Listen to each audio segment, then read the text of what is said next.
నమస్తే. సాగుబడికి స్వాగతం. ఆరుగాలం కష్టించి పండించిన రైతన్నకు పంట మీద ఆవగింజంత హక్కైనా లేకుండా పోతుంది. తనదనుకున్న భూమి మీద, ప్రకృతి ప్రసాదించిన నీటి మీదనే కాదు, పండించిన పంట మీద కూడా రైతుకు హక్కు లేకుండా పోతుంది. పండించిన పంటకు గిట్టుబాటు ధర లేక రైతన్న ఆత్మహత్యలకు పాల్పడుతున్నాడు.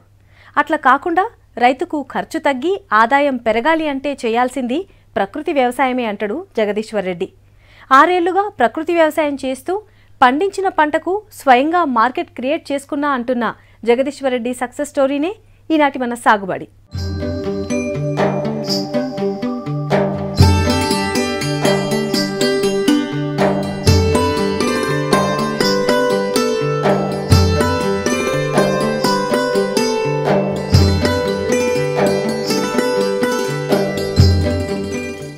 ఏ ఉద్యోగం చేసినా, ఏ వ్యాపారం చేసినా అందులో మనం చూడాల్సింది ఆదాయం కాదు, మనం ఎంత తృప్తిగా ఉన్నామనేదే చూడాలి. డబ్బెప్పుడూ ఆనందాన్నివ్వదు. ఇష్టమైన పనిని ఇష్టంగా చేసినప్పుడే మనకు ఆత్మ సంతృప్తి వస్తుంది. అప్పుడే మనం ఆనందంగా ఉంటాం. అందులోనూ ప్రకృతి వ్యవసాయం చేస్తే ఇంకా ఆనందంగా ఉండొచ్చంటాడు జగదీశ్వర్ రెడ్డి. రైతు పండించిన పంటలు రైతు నుంచి డైరెక్టుగా వినియోగదారునికే పోవాలి. అప్పుడే రైతు బాగుంటాడు. నేను సంతోషంగా ఉన్నా, నేను పండించిన పంటలు తిని వినియోగదారులు బాగుంటారన్న ప్రకృతి ప్రేమికుడు జగదీశ్వర్ రెడ్డి.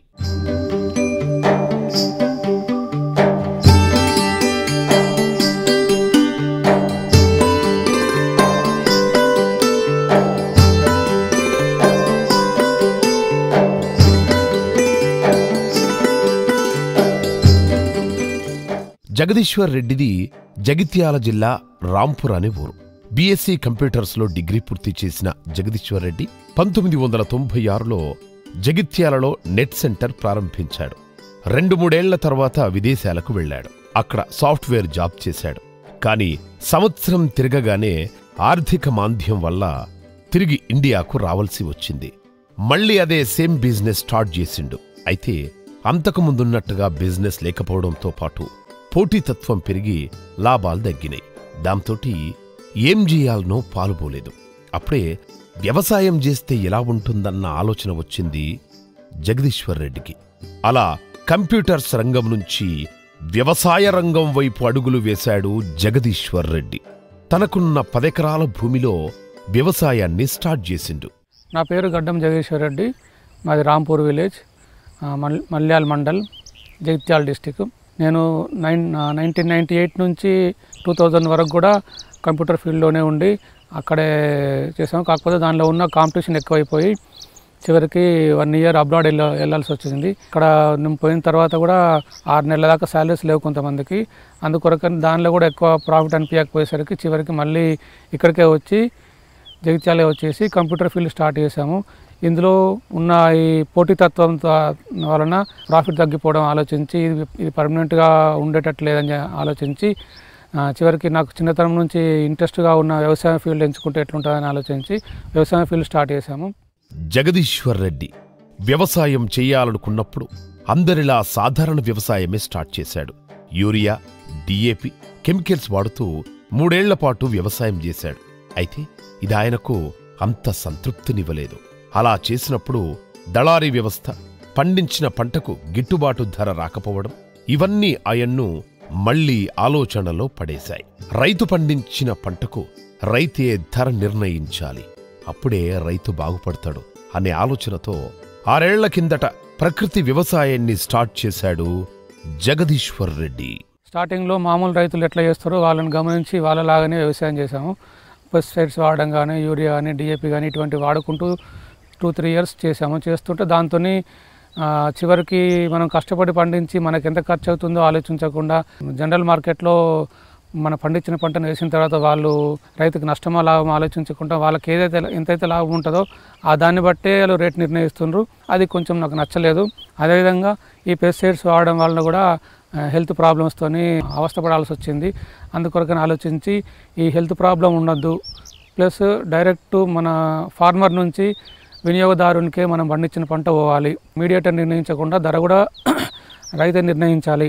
ఇటువంటి ఆప్షన్స్ ఉంటే బాగుంటుందని ఆలోచించి స్టార్ట్ చేసినాం. పాలేకర్ ప్రకృతి వ్యవసాయ పద్ధతిలో మొదట 1 ఎకరం వరిని పండించిండు జగదీశ్వర్ రెడ్డి. దిగుబడి దగ్గర పంట ఎలా ఉందన్న దానికి ఓ ఐడియా వేశాడు. తన పొలంలో పండించిన ధాన్యాన్ని పట్టించి స్నేహితులకు అమ్మిండు. వాళ్ల నుంచి ఫీడ్బ్యాక్ తీసుకున్నాడు. అది మంచిగా రావడంతోటి మిగిలిన 9 ఎకరాల్లో కూడా ఇదే పద్ధతి స్టార్ట్ చేసిండు. ఒక కుటుంబానికి కావలసిన ఆహార ధాన్యాలు మొత్తం తన పొలంలో పండించి తానే మార్కెటింగ్ చేసుకోవాలనుకున్నాడు. ఇట్లా మా సాధారణ వ్యవసాయం చేస్తే కస్టమర్స్ మన దగ్గర మార్కెట్ రేట్ కంటే ఎక్కువ పెట్టారు, మన దగ్గర కొనరు కూడా. అట్లా కాకుండా ఎటువంటి మన పూర్వీకులు చేసిన పద్ధతి ప్రకారం చేస్తే బాగుంటుంది, హెల్తీ ఫుడ్ అందియాలని ఒక లక్ష్యము. ఈ రకంగా ఆలోచిస్తే వెతకంగా చివరికి ఆన్లైన్లో కానీ బుక్స్ ద్వారా కానీ వెతుకుతుంటే పాలేకర్ గారి విధానం దొరికింది నాకు. ఆ పాలేకర్ విధానం 1 ఎకరంతో ఫస్ట్ స్టార్ట్ చేసినాము. స్టార్ట్ చేసి ఫ్రెండ్ సర్కిల్లో ఫస్ట్ రైస్తో స్టార్ట్ చేసి ఈ రైస్ని ఫ్రెండ్ సర్కిల్లో అందరికీ ఇంట్రడ్యూస్ చేసి వాళ్ళకు ఈ రైస్ని ఇచ్చిన తర్వాత వాళ్ళ బాగుందని వాళ్ళకి నచ్చిన తర్వాత వాళ్ళ ద్వారా ఆ విధంగా అందరికీ తెలుసుకుంటూ ఒక రైసే కాకుండా వాళ్ళ కస్టమర్స్ ఏం చేశారంటే ఒక రైస్ తింటే లాభం లేదు, మాకు అన్ని కూరగాయలతో సహా మేము తినేటి అన్నీ కూడా పాయిజన్ లెస్ ఉంటే బాగుంటుందని చెప్తే వాళ్ళకు అనుగుణంగానే వాళ్ళకి ఎంత మేరకు అవసరం ఉంటుందో అంత మేరకు ఇటు కస్టమర్స్ను ఇటు పంటను రెండింటిని సైమల్టేనియస్గా పెంచుకుంటూ పోవాలని ఆలోచించి కూరగాయలు కానీ పప్పులు కానీ స్టార్ట్ చేసినాం.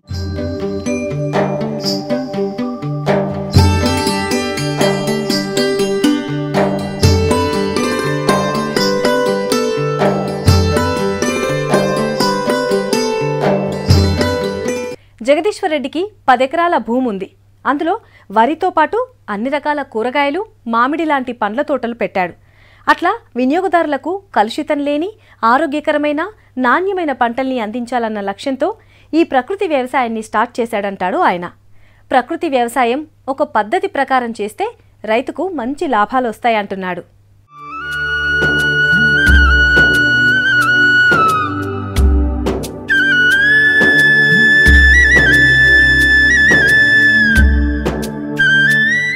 జగదీశ్వర్ రెడ్డికి 10 ఎకరాల పొలం ఉంది. అందులో 2 ఎకరాల్లో మామిడి తోట వేశాడు, 4 ఎకరాల్లో వరి, 2 ఎకరాల్లో అన్ని రకాల కూరగాయలు, మిగతా 2 ఎకరాల్లో మిరప, పసుపు లాంటి పంటలను పండిస్తున్నాడు.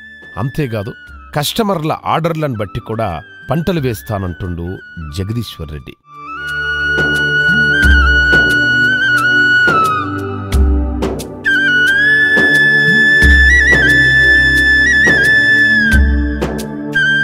పెసర్లు, కందులు, వేరుశెనగ లాంటి పప్పు దినుసులను కూడా పండిస్తుండు జగదీశ్వర్ రెడ్డి.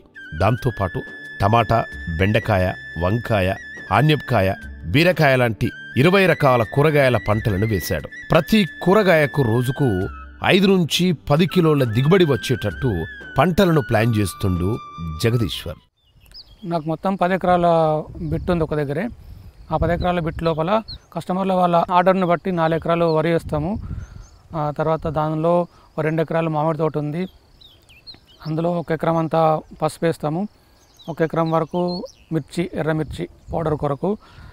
మిగతా ప్లేస్ అంతా అన్ని రకాల పప్పులు, పెసర్లు కానీ, అలచింతలు కానీ, కందులు కానీ, శనగలు కానీ, తర్వాత పల్లి కానీ, వేరుశెనగ, ఇటువంటి అన్ని పప్పు దినుసులన్నీ మిగతా ప్లేస్లో వేస్తాము. దానిలో కొంత ఎకరం వరకు కూరగాయలు స్టార్ట్ చేసినాము. కూరగాయల లోపల కూడా దాదాపు టమాటా, బెండకాయ, వంకాయ, సొరకాయ, బీరకాయ, దాదాపు ఒక 20 రకాల కూరగాయలు మెయింటైన్ చేస్తామని.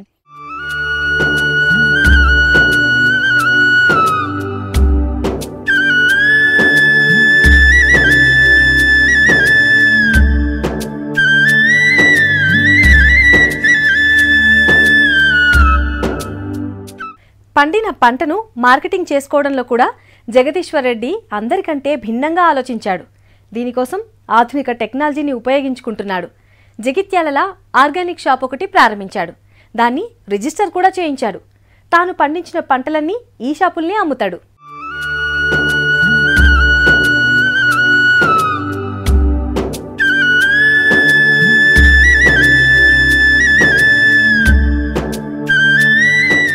రైతులు ఎంత పండించినా సరైన మార్కెటింగ్ చేసుకోకపోతే పండించిందంతా వృధా అయిపోతుంది. పండించడం ఒకెత్తైతే దానిని మార్కెటింగ్ చేసుకోవడం మరో ఎత్తు. జగదీశ్వర్ రెడ్డి సాధారణ కెమికల్స్ తోటి వ్యవసాయం చేసే టైంలా మార్కెట్లో ఎంత ధరుంటే అంతకు పోయేది. ఇలా చేస్తే రైతుకి ఎప్పటికీ పెద్దగా ఆదాయం రాదు. దాంతోటి ప్రకృతి వ్యవసాయం చేసి పండించిన పంటలను తానే ఒక ఆర్గానిక్ షాపును ఓపెన్ చేసి వినియోగదారులకు అమ్ముతున్నాడు. ఈ మామూలుగా కస్టమర్స్కి ఏం అవసరమో వాటిని పండించుకుంటూ పంటకి ఎంత ఖర్చు అయింది, మనకి ఎంత దిగుబడి వచ్చింది, దాన్ని బట్టి ధర నేనే నిర్ణయించుకొని మా షాపుల్ని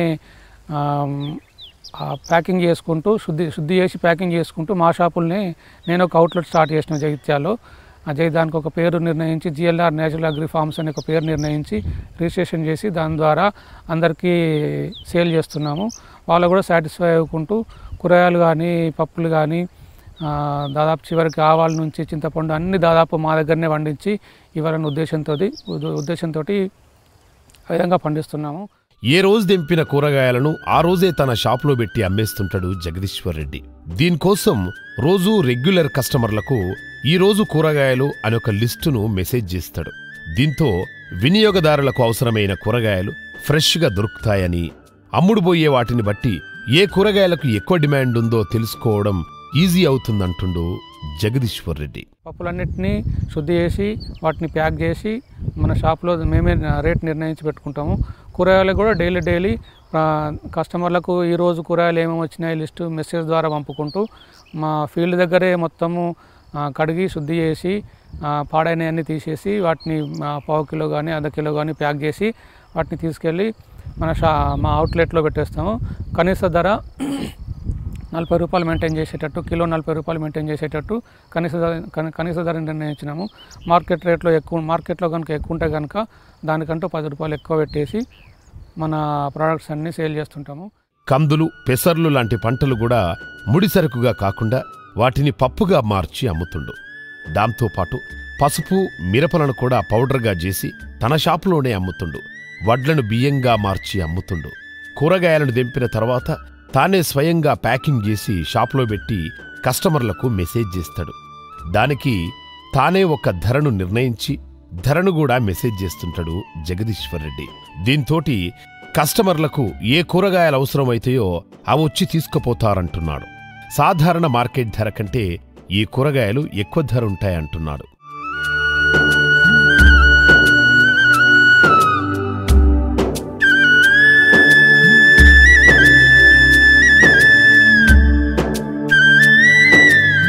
అంతేకాదు, తన పొలంలో పండిన మామిడికాయలను కూడా తన షాపులోనే అమ్ముతాడు.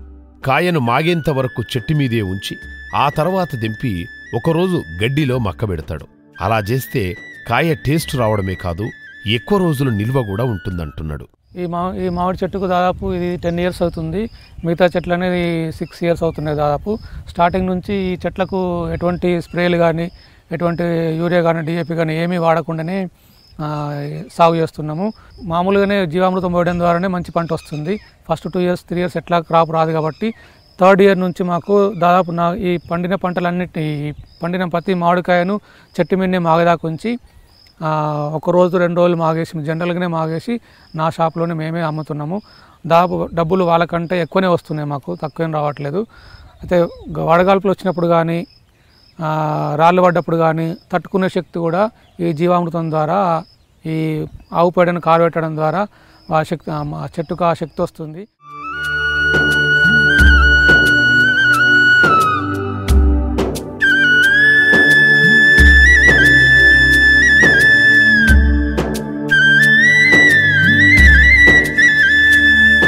జగదీశ్వర్ రెడ్డి రసాయన వ్యవసాయం చేసేటప్పుడు ఖర్చు లక్షల్లో వచ్చేది.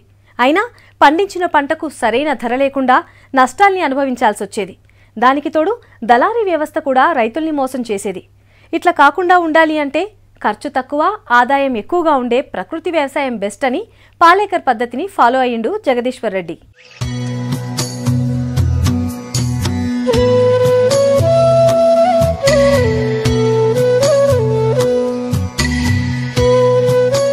ఖర్చు తక్కువ, దిగుబడి ఎక్కువుండే ఆరోగ్యమైన పంటలను పండించాలని 6 ఏళ్ల క్రితం పాలేకర్ పద్ధతిలో ప్రకృతి వ్యవసాయాన్ని షురూ చేసిండు జగదీశ్వర్. జీవామృతాన్ని స్వయంగా తయారు చేసుకుని పొలానికి బారించిండు.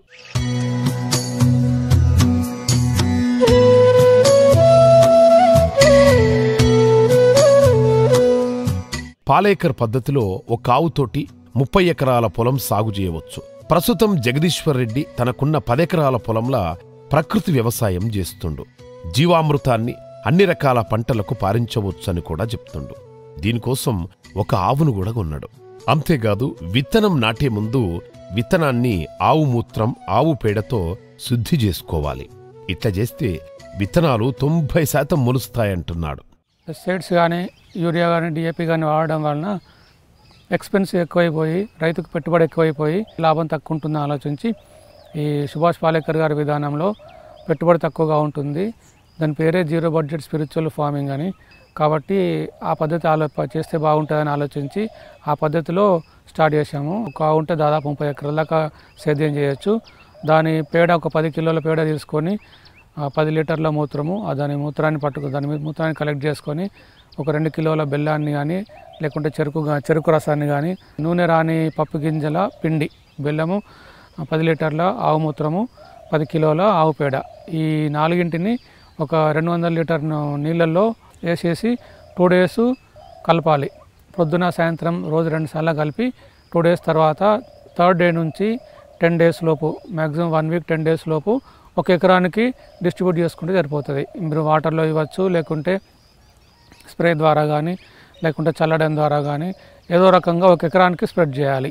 అది మీరు ఏ పంటకైనా పర్లేదు. దీనికంటే ముందు ప్రతి విత్తనాన్ని శుద్ధి చేసుకోవాల్సి వస్తుంది. దాన్ని బీజామృతం అంటారు. దాని 10 లీటర్ల ఆవు మూత్రంలో ఒక 2 కిలోల ఆవు పేడను ఒక గుడ్డలో మూట కట్టి నానేసి అందులో పాన్ షాప్లో దొరికే సున్నాన్ని 50 గ్రాములు వేసేసి దాన్ని ఒక రోజు 24 అవర్స్ ఉంచాలి.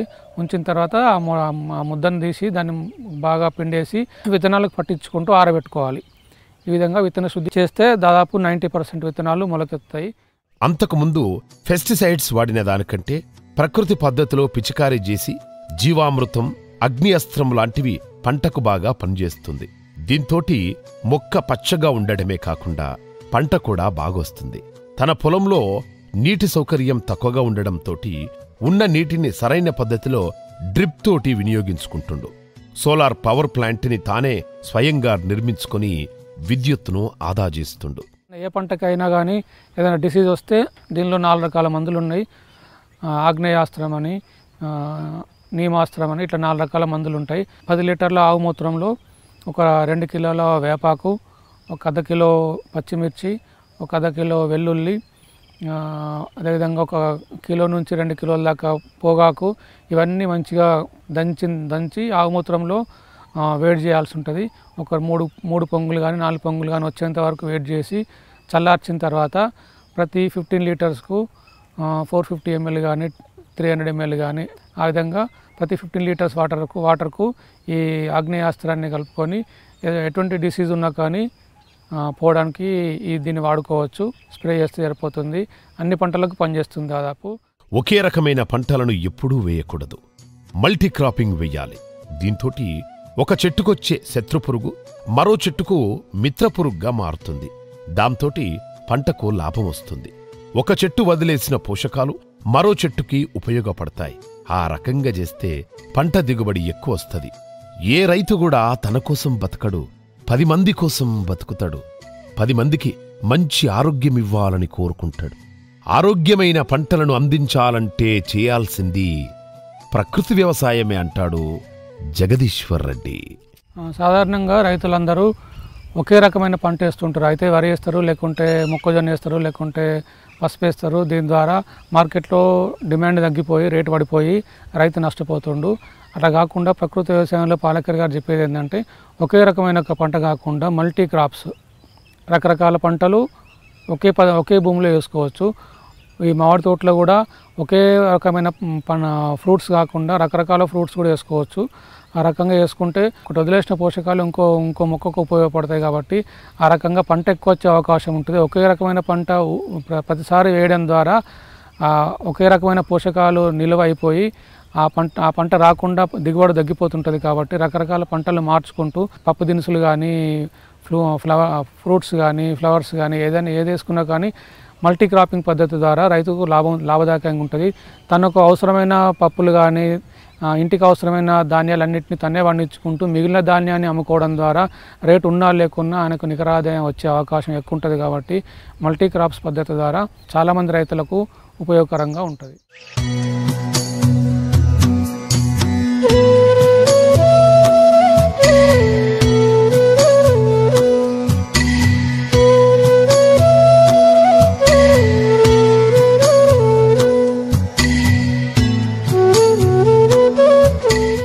రైతు పండించిన పంటకు రైతే ధర నిర్ణయించుకునే రోజులు వచ్చినప్పుడు మాత్రమే రైతు బాగుపడతాడు. అప్పుడు దళారీ వ్యవస్థ ఉండదు. అప్పుడే రైతులు ఎవరి మీద ఆధారపడకుండా తన ఆదాయం తాను సంపాదించుకుంటాడు. రైతు ఖర్చు తగ్గించుకుంటే ఆదాయం పెరుగుతుంది. అందుకే ప్రకృతి పద్ధతిలో వ్యవసాయం చేయాలంటాడు జగదీశ్వర్ రెడ్డి. ఇది ఇవాల్టి మన సాగుబడి. మరో సాగుబడిలో మళ్ళీ కలుద్దాం. నమస్తే.